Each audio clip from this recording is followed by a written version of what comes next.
ఈరోజు నేను కూడా ఒక గ్రామీణ ప్రాంతాల నుంచి వ్యవసాయ కుటుంబం నుంచి వచ్చిన 2006లో మొట్టమొదటిసారి జిల్లా పరిషత్ మెంబర్గా ఇండిపెండెంట్గా గెలిచిన 2007 జూన్లో ఎమ్మెల్సీగా గెలిచిన ఇండిపెండెంట్గా 2009 జూన్లో ఎమ్మెల్యేగా గెలిచిన 2014 జూన్లో మళ్ళీ ఎమ్మెల్యేగా గెలిచిన 2018 డిసెంబర్లో ఎమ్మెల్యేగా ఓడిపోయినా అని నిరాశ చెందలేదు.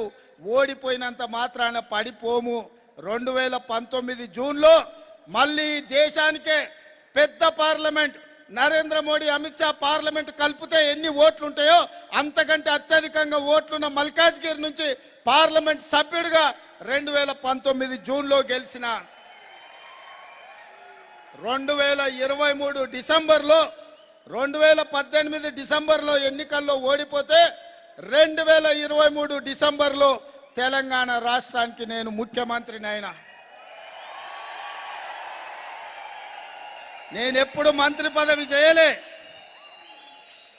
కానీ లక్ష్యం పెట్టుకున్న అయిన రోజు తెలంగాణ రాష్ట్రానికి ముఖ్యమంత్రి కావాలి అని. తెలంగాణ రాష్ట్రం వస్తుంది, వచ్చిన రాష్ట్రానికి నేను ముఖ్యమంత్రి కావాలి అని ఒక లక్ష్యం పెట్టుకున్నా. ఆ లక్ష్యం కోసం కష్టపడ్డాం.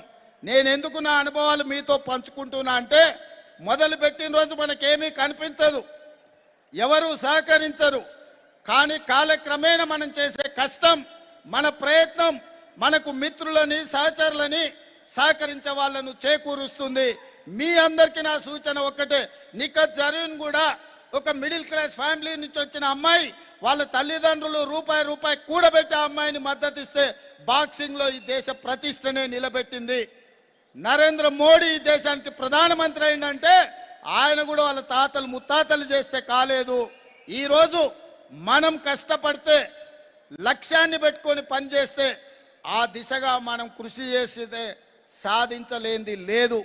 అందుకే మీరందరూ కూడా ఈ తెలంగాణ రాష్ట్రంలో ఇక్కడికి వచ్చిన వాళ్ళే కాదు, రాని క్రీడాకారులకు కూడా నా సూచన ఒకటే, 2028లో ఒలింపిక్స్లో మనం మెడల్ సాధించాలి. ఆ మెడల్స్ కోసం మీరు కష్టపడండి. మీ కష్టానికి సహకరించే బాధ్యత రాష్ట్ర ప్రభుత్వం తీసుకుంటుంది. రాష్ట్ర ప్రభుత్వం వైపు నుంచి క్రీడాకారులకు సంపూర్ణ సహకారం ఉంటుంది, ప్రోత్సాహం ఉంటుంది. రాణించండి, కష్టపడండి, ఒలింపిక్స్లో మెడల్స్ సాధించండి అని మీ అందరికీ విజ్ఞప్తి చేస్తూ